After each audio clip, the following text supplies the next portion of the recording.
នេះជាការសម្ដែងរបាំនិងចម្រៀងដោយបងប្អូនមានពិការភាពគោលថ្លង់កាលពី2សប្តាហ៍មុនខ្ញុំបានឃើញពួកគាត់សម្ដែងយ៉ាងល្អនៅទីតាំងសួនច្បាររាជដំណាក់ក្នុងពិធីគម្រប់ខួបសៀងរាបបណ្ណាល័យខ្ញុំមិនច្បាស់ថាបងប្អូនគ្រប់គ្នាដែលបានទស្សនា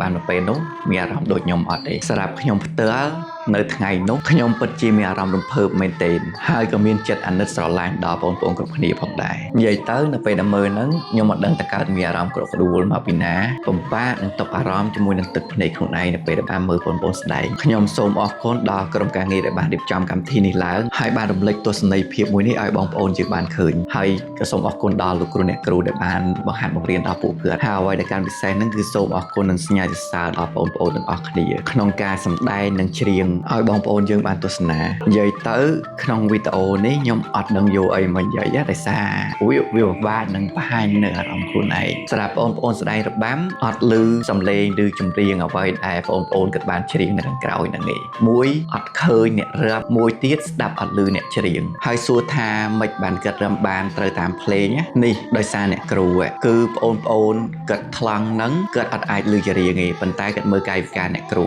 ថាច្រៀងនឹងដល់ណាភ្លេងនឹងដល់ណានិយាយទៅវាជាទស្សនីយភាពមួយដ៏អស្ចារ្យហើយមានតម្លៃមែនទែនណាសម្រាប់បងប្អូនគ្រប់គ្នាហើយនឹងខ្ញុំបាទផ្ទាល់វាជាទស្សនីយភាពមួយដ៏រស់រវើកតែសម្រាប់បងប្អូននេតការទាំងអស់គ្នាវាជារបាំមួយដ៏ស្ងប់ស្ងាត់វាជាចម្រៀងមួយដែលគ្មានរូបភាពអញ្ចឹងទៅសម្រាប់ខ្ញុំបាទផ្ទាល់ក៏ដូចជាបងប្អូនយើងគ្រប់គ្នាដែរសង្ឃឹមថានឹងមានវេទិកាជាច្រើននៅថ្ងៃមុខដែលអាចផ្ដល់ឱកាសឲ្យពួកគាត់បានបញ្ចេញស្នាដៃដ៏ស្ងប់ស្ងាត់និងអស្ចារ្យមួយនេះពីខ្ញុំពូកាសូមអរគុណនិងជម្រាបលា